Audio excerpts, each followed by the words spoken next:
হওয়া উচিত, যেন অমান্য করার একগুয়েমি মাথা থেকে বের হয়ে যায়। ইউজারশিপ ওই দিনই জেলখানা থেকে মুক্তি পাবে যেদিন আমার প্রতি আনুগত্য প্রকাশ করবে। এই খবর ইউজারশিপের কাছে পৌঁছে দাও।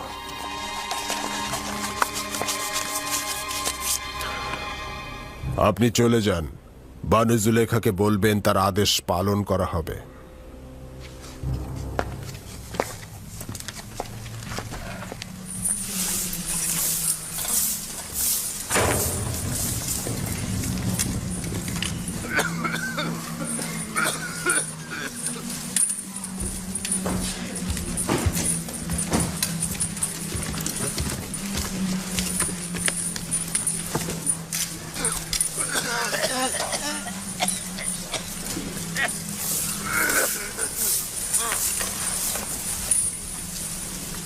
ইউজারশিপ,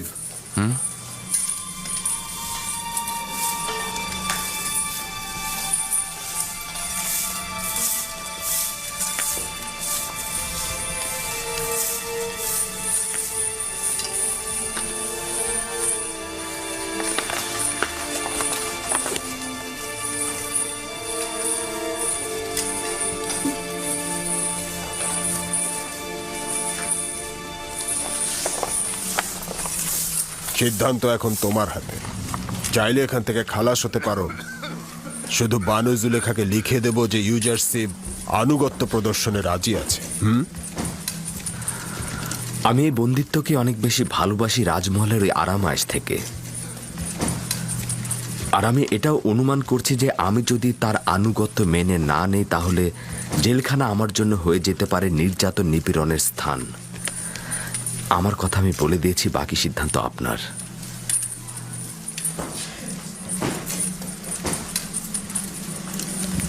যতক্ষণ পর্যন্ত না বাধ্য হচ্ছি, এই ফরমান বাস্তবায়ন করব না।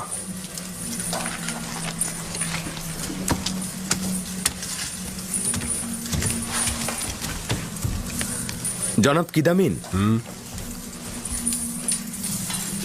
আমি কি আপনার কাছে একটা তাগাদ করতে পারি? বলো। জেলখানার পরিবেশ কয়েদিদের সাহায্যে মেরামত ও পরিবর্তন করা যাবে, কিন্তু লেবাসগুলোর পরিবর্তন ও মেরামত আমাদের সামর্থ্যের বাইরে। সাহায্য করবেন? চেষ্টা করে দেখব। আপু পিস, মহামান্য বাদশার প্রধান বাবুর্চি। এইদিকে কি তুমি দেখেছো তাকে?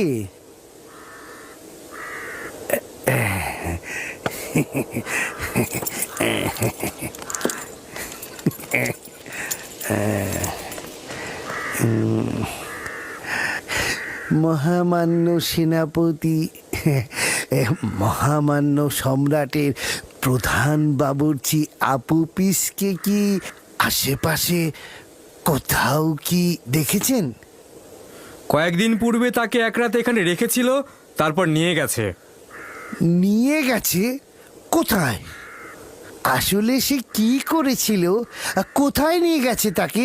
জানি না। জনাব পুথিফারের আদেশে রাতে তাদেরকে এখানে নিয়ে এসেছিল, আবার ভোরবেলা তাদেরকে নিয়ে গেছে। তাদের? তার মানে তারা কজন ছিল? 2 জন, আপুপিস ও ইরানুস।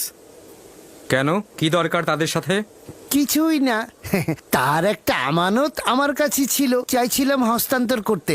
ঠিক আছে ঠিক আছে, আমি বরং তার বাড়িতেই যাই, ওখানে নিশ্চয়ই পাবো। খোদাবন তোমার মঙ্গল করুক, তোমার উপর দরুদ। তাদের ওপর খোদাবানদের অভিশাপ বর্ষিত হোক। 2 মাস হয়ে গেল, তাদের কোনো খবর নেই। তাদের কাজ যেহেতু শেষ হয়ে গেছে, এখন কাউকেই চেনে না তারা। আর আমিও একটা বোকাকে সাথে নিয়েছিলাম, যার জন্য এই জেলখানায় এখন আমাকে পচে মরতে হচ্ছে। না জানি আমার পরিবারের সবাই এখন কি অবস্থায় আছে। কেন যে এই গাধাটাকে সঙ্গে নিয়েছিলাম। কেন তোর উস্কানিটা তাদের পরিচয় দিচ্ছিস না? ওরা তো পায়ে শিকল পরেনি, তুই কেন পায়ে শিকল পরে আছিস বোকা? আরে তুই এখন কষ্ট পাচ্ছিস, ওরা কেন শান্তিতে থাকবে?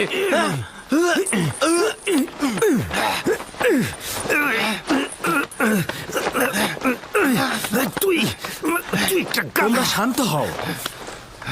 তোমাদের এই কি হলো? জেলখানার পরিবেশ এমনিতেই বিষাদময়, এটাকে আর এর চাইতে খারাপ করো না।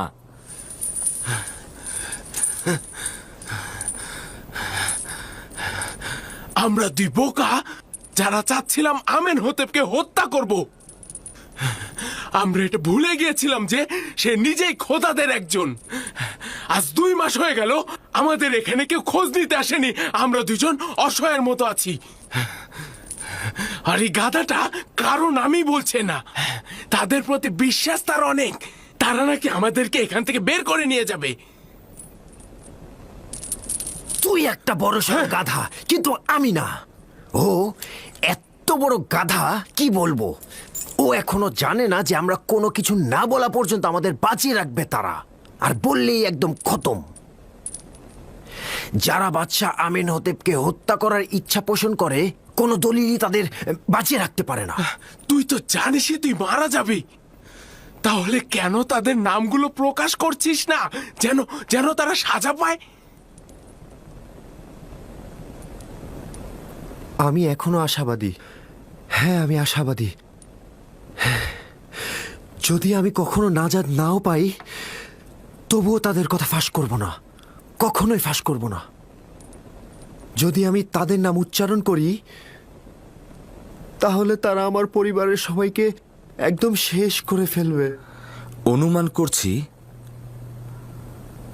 আপুপিসের চিন্তা একেবারে অমূলক নয়। আমার ধারণা এই ষড়যন্ত্রটি আমুনের খাদেমদের। তারা আপুপিসকে ফাঁদে ফেলেছে। তারা হিংস্র ও পাথরের হৃদয়ের ইনসান। আমার অনুমান কি ঠিক আছে? না না না, একদমই না। আমি তো বলেছি তাদের কথা ফাঁস করব না।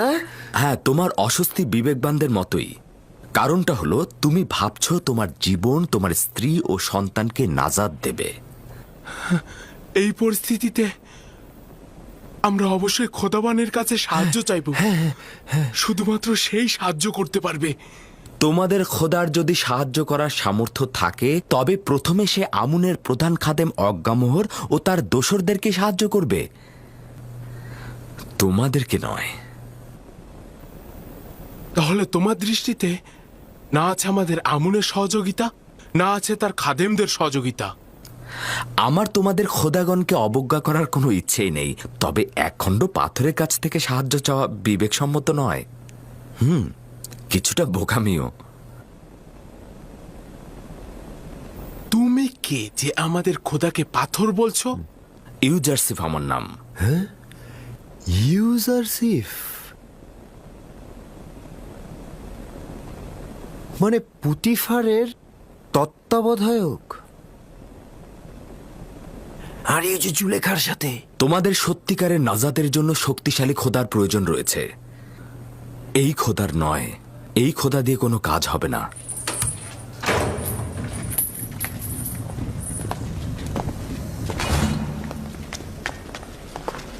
ওঠো, উঠে প্রস্তুত হও তোমরা। পাথরের খনিতে যাব। এক সারিতে সবাইকে বেঁধে ফেলো। তাড়াতাড়ি করো, দ্রুত করো।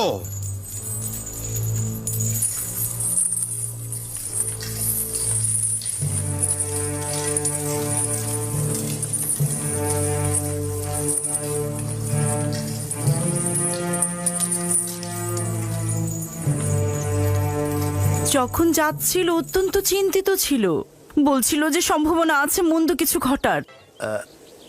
এখন পর্যন্ত কি তার সন্ধান করেছো? রাজমহলের সর্বত্র খুঁজেছি, কেউ তার কোনো খোঁজ জানে না। এমনকি আত্মীয় স্বজনেরাও তার কোনো খবর জানে না। কেউ বলতেই পারছে না সে কোথায় আছে। চিন্তা করো না, যদি তার সন্ধান পাই অবশ্যই তোমাকে জানাবো।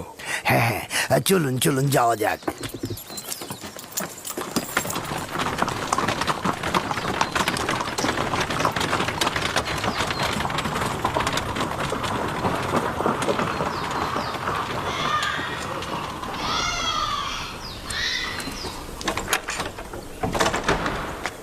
কেন কোনো খবর জানেন না? আপনি কি তার স্ত্রী নন? আমি তো ধারণা করছিলাম আমার স্বামীর খবর আপনাদের কাছ থেকেই পাবো আমি, কেননা তিনি তো আমাকে আপনাদের কথাই বলছিল। তিনি বলছিলেন যে হ্যাঁ হ্যাঁ, বলো কি বলছিল সে? কি জানি বলতো যে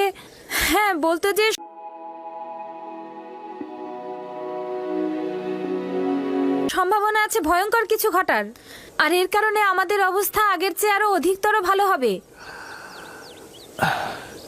কোথায় যেতে পারে বলে তুমি মনে করছো?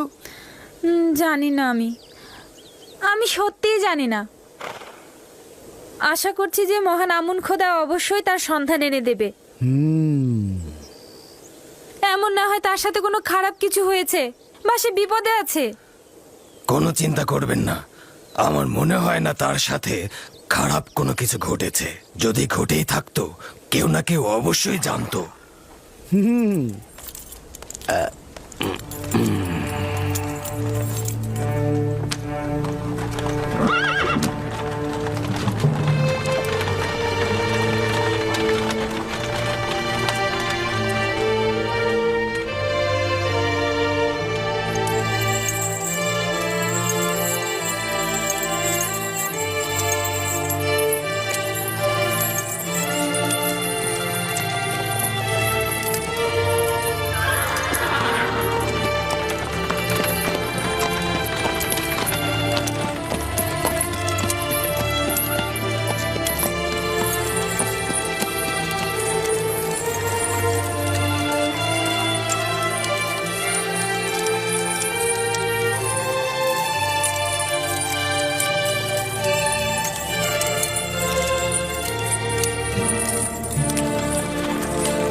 এই কাজ কর, বসে বসে আরাম করা হচ্ছে না।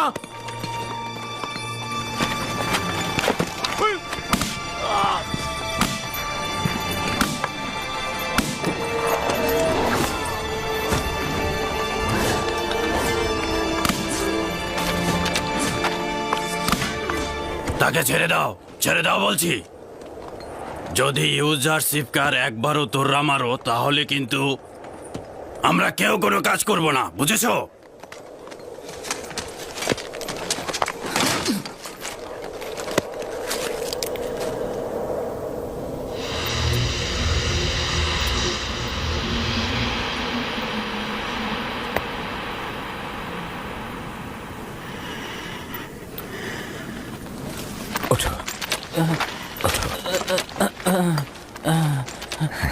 তুমি সব সময় আমাদের জন্য বিপদ ডেকে আনো। এরকম বিপদেই তো আমি তোমাদের ভালোবাসা পাই।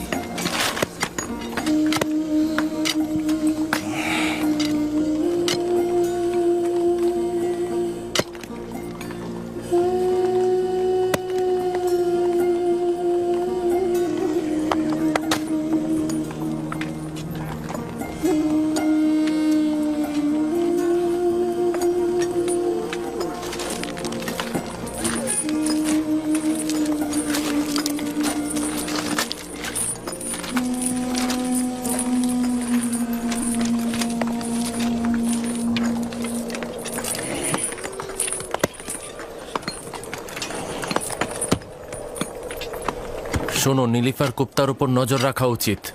সম্ভাবনা আছে ও ইউজারসিফের প্রতি প্রতিশোধ নেবে। কাজ শেষ হয়ে গেছে, যাবার জন্য প্রস্তুত হও।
কোনো আদেশ ছিল বানু?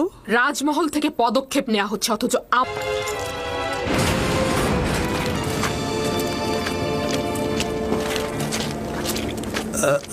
কি কি হলো? আমার কাছে কি চাইছো? তুমি কে? আপু পিসের কাছে কি চাও? তার সন্ধান করছি, আমি তার আত্মীয় হই। আপাতত ভেতরে প্রবেশ করো, যাতে তোমার মালুম হয়। আমাকে ছাড়ো, আমাকে ছাড়ো। তো তোমরা আমার কাছে কি চাও? বাহ বাহ, আমুনের এবাদত খানার খাদেম আপু পিসের আত্মীয় হলে কি করে? আমি অবশ্যই তার আত্মীয়। তাকে নিয়ে যাও। আমাকে ছাড়ো, আমাকে ছাড়ো। আমি কি করেছি? আমি কি করেছি? ছাড়ো আমাকে, জি জনাব। এখনই পুতিফারের কাছে চলে যাও, গিয়ে বলবে যে জনাব খিদামিন বলেছে একজনকে গ্রেপ্তার করা হয়েছে, যে আপু পিসের সাথে দেখা করতে এসেছিল। চলে যাও। ঠিক আছে জনাব।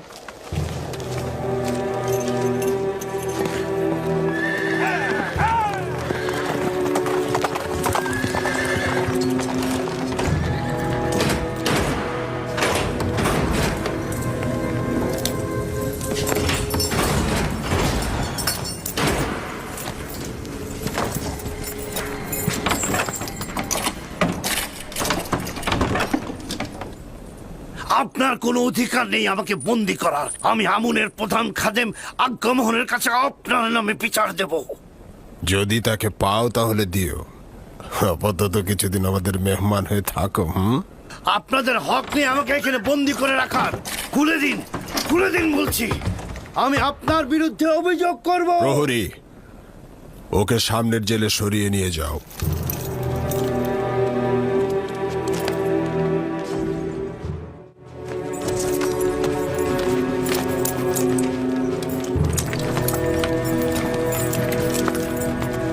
রওনা হও।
এই কিমনি এখানে কি করছে?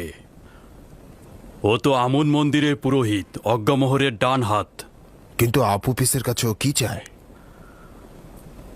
এখন আমার কাছে পরিষ্কার হলো যে আমেন হতেবকে হত্যার পরিকল্পনা ওই আমনের এবাদতখানা থেকেই হয়েছে। তুমি সতর্ক থেকো।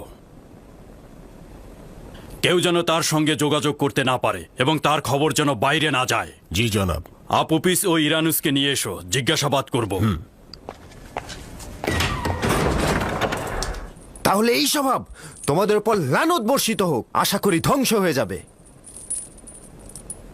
আমি আহাম্মক বলে নিজের উস্কানিদাতাদের কথা গোপন করব, কিন্তু আমাকে নিয়ে ওই নির্লজ্জ হারামখোরদের কোনো চিন্তাই নেই।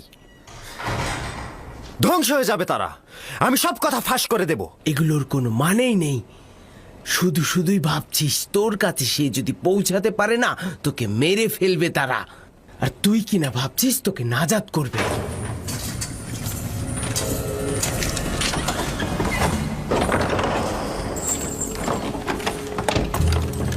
দ্রুত বাইরে এসো, দ্রুত করো।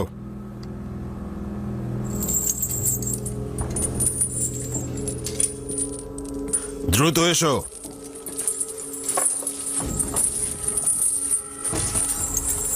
আমাদের কোথায় নিয়ে যাচ্ছেন? খুব তাড়াতাড়ি জানতে পারবে, এসো।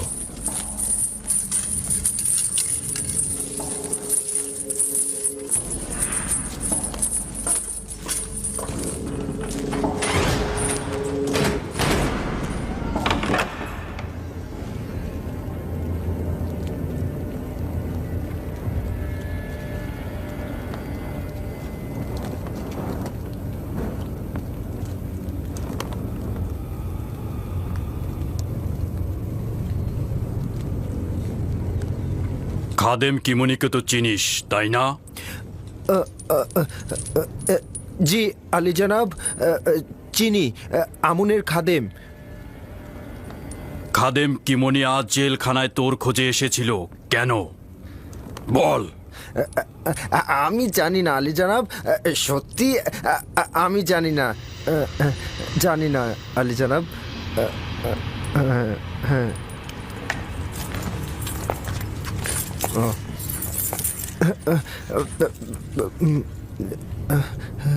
ঠিক আছে, জি জি।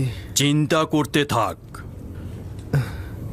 স্মরণে তো তোর আসতেই হবে। কিন্তু আলী জনাব, আমার স্মৃতিতে তো কিছুই আসছে না, সত্যি বলছি। বাহ, স্মরণে পড়বার ব্যবস্থা করতে হবে। আলী জনাব, আলী জনাব, কথা শুনুন আমার। আলী জনাব, আমি সত্যি বলছি, আমার কোনো কিছু স্মরণে নেই। আলী জনাব, আমার কিছু স্মরণে নেই। আপনি ভুল বুঝছেন আলী জনাব। আমাকে ছেড়ে দিন আলী জনাব, আমাকে ছেড়ে দিন। আমি সত্যি বলছি, আমি নির্দোষ, আমার কিছু মনে নেই আলী জনাব। আপনি আমাকে শুধু শুধু ধরছেন আলী জনাব। আলী জনাব, আলী জনাব, আলী জনাব, মানা করুন আলী জনাব। আলী জনাব, রহম করুন আমার উপরে। আলী জনাব, আলী জনাব, আপনি ভুল করছেন। আলী জনাব, আমি নির্দোষ। আলী জনাব, আমি নির্দোষ।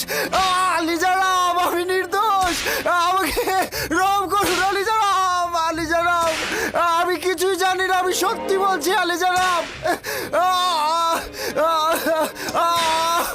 আলী জনাব, আলী জনাব, আলী জনাব, আমি নির্দোষ আলী জনাব, আমার কিচ্ছু মনে নেই আলী জনাব। বলছি আলী জনাব, আমি সত্যি বলছি আলী জনাব, আমি সত্যি বলছি, আমি সব বলবো আলী জনাব। আলী জনাব, আমি সব বলবো আলী জনাব। আলী জনাব,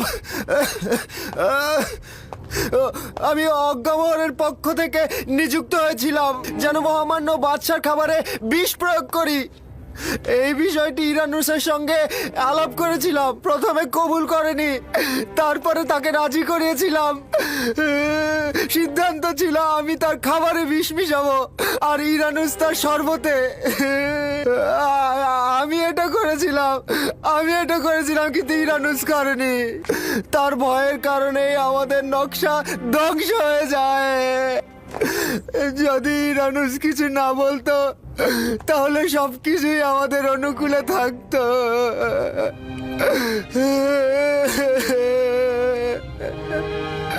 কি হয়েছে যে অনুতপ্ত হলে এবং বাদশাকে এই চক্রান্ত সম্পর্কে অবগত করলে? যেহেতু শুনেছিলাম মিশরের বাদশা অর্ধ খোদা পদমর্যাদার অধিকারী এবং খোদাগণকে হত্যা করা যায় না, এই জন্যেই